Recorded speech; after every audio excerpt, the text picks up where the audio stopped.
Project Hurricane is an RTS game where the player has to survive through multiple waves of enemies to protect their castle.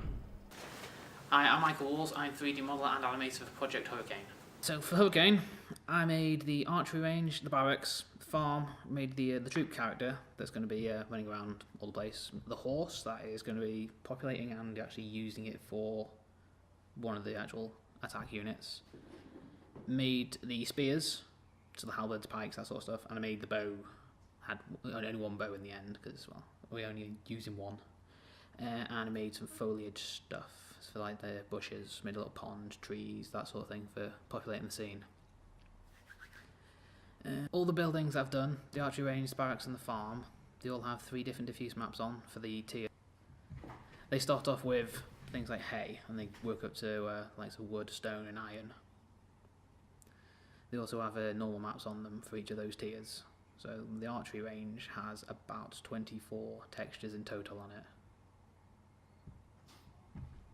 Things I've animated are the troop and the horse.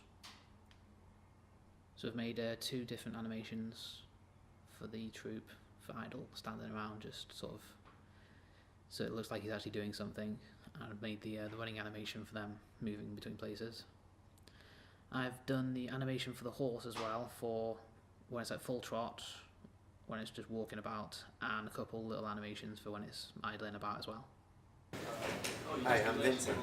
I'm working on Project Hurricane. I'm one of the programmers for this project. For the Project Hurricane, I've mainly worked on the troops. I created an AI to control them. This AI makes troops able to choose a building as target, move to it, and destroy it in order to defeat the player. I also work on the spawning of these troops and add the different animation from my coworkers in the game and add texture to them. Hi, I'm Ricky. I'm a programmer for Project Hurricane. For the project, I worked on the player controller, buildings, and the construction workers.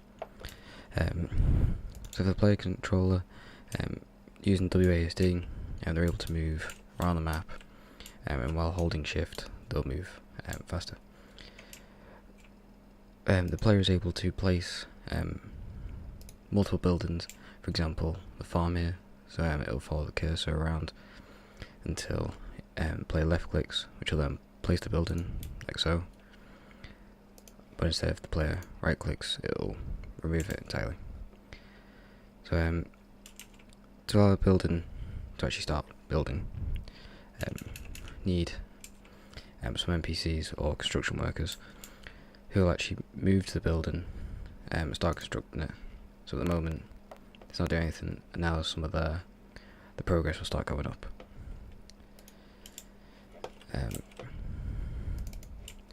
Now that the building's complete, the player is able to select it, and this will give them some information about the building. So, for example, obviously the building name is Farm. It has 200 health. Currently it's level 1. The building is also able to be upgraded.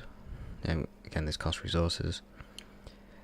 So upgrade will go to level 2, and then level 3, and currently level 3 is the max. If you click on more information, it'll give you more information to do with like the historical context of that building. Each building is set up using a master, and then that master, you can create a child from that master, and then that'll set up each of these buildings. So for example, the attack tower, these will now move towards it and finish constructing it. And this tower currently is set up to attack the construction workers, but in the final build it is set up to attack the enemy troops that will be attacking the player. And this will keep attacking until the troop is dead. By using a master and then creating a child of each, it allows us to create buildings a lot more faster, and apply changes a lot faster as well, while making all the blueprints that we needed. The NPCs are set up using a behavioural tree. So while there is a building to be constructed, they'll wait a random amount of time, then they'll start moving towards the building. Once they actually get to location, they'll then turn invisible, and then the building construction manager will then take over and start constructing the building. At the moment, they'll only move to the next one in the array, so if I place the second one, they'd move to that one after the one before is completed. Hello, my name is Callum Cheshire and I am 3D modeller for Project Hurricane. For Project Hurricane, I did the models for the blacksmith.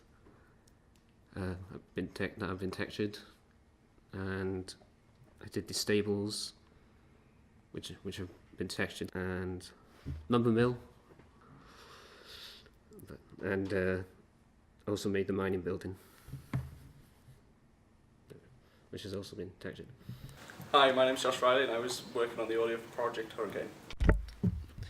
The type of things my role required me to do was recording and editing sounds to be used in our games. All of the sounds in the game were created from scratch and edited according to the desired art style. For Project Hurricane, the sounds need to be cartoony. This means making them sound over-exaggerated. As the game is a tower defense resource management game, a lot of the sounds represent what building is going to be constructed. Hi, I'm Matt Key and I'm 3D modeller for Project Hurricane. For Project Hurricane, I basically made the castle and the city walls surrounding the area of where they're going to attack. I made the attack turrets, which have 3 levels. There are 3 different types of towers, however, at the current state it just does the same thing. Each tower is, again, the texturing goes from wood, stone, and then upgraded finally to iron. That basically then increases the damage from what they do. The castle and the city walls stay the same, they're just stone all the way throughout. The other, there's resource buildings of the lumber mill and the blacksmith, and I basically textured them again, level 1, wood, 2, stone, 3, iron. Increases the resource they generate when they leveled up, allowing the player to get more resources to do more upgrades for what they need.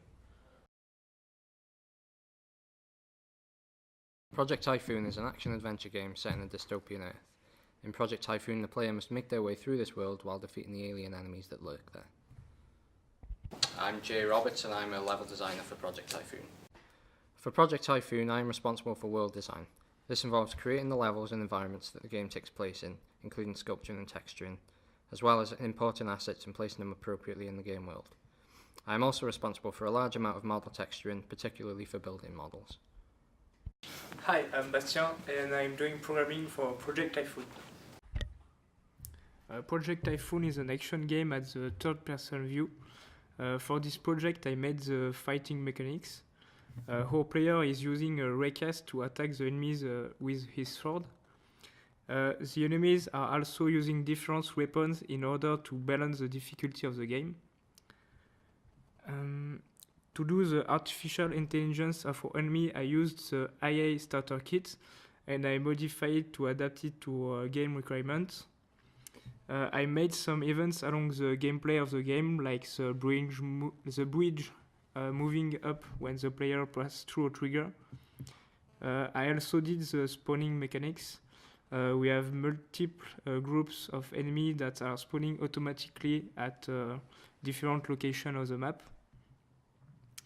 I also triggered the animation of our player and our enemies when they attack, die, and etc.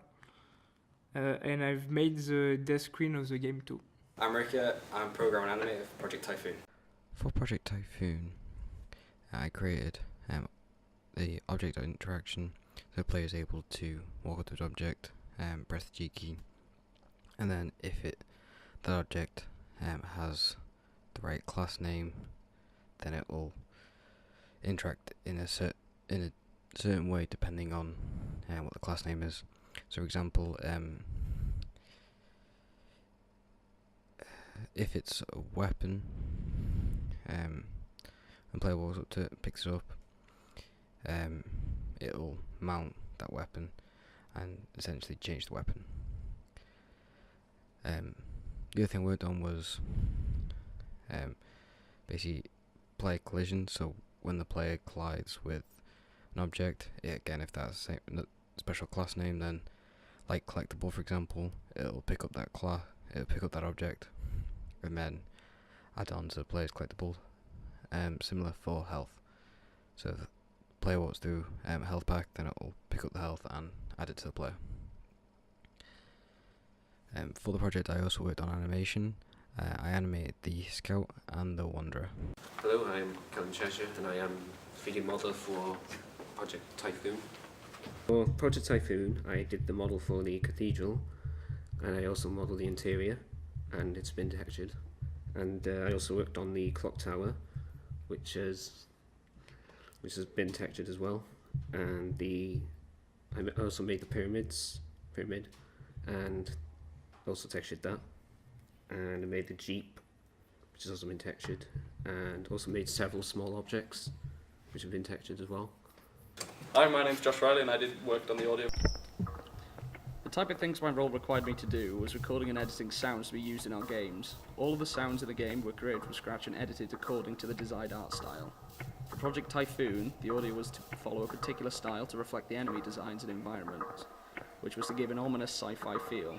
These type of sounds were mainly used to represent the enemies for the player to fight. Hi, I'm Matt Key and I'm 3D modeler for Project Typhoon.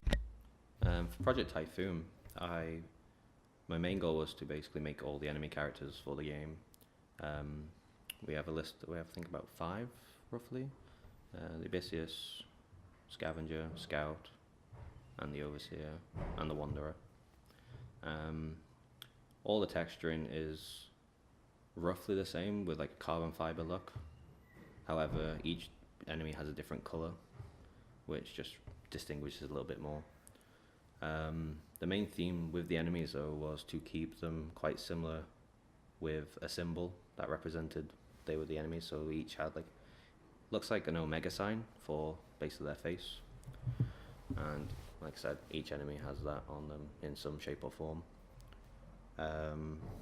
Worked on cottage that is in the zone 2. Basically it's just like an offset zone where you follow the path and you make your choices. There's going to be like collectibles there or something to find. Just like to have a little explore around the world because it's a really big zone for what it is. So we had a lot of assets, so just needed to fill it. Again, in the same zone but a different path. There's a cemetery. Modelled and textured the gravestones there. And again, there may be an enemy trigger there or more collectibles to find. Just to have a look around basically. And then when it came to the final zone on the jumping puzzle, I modelled and textured the truck, which is the first one you jump onto.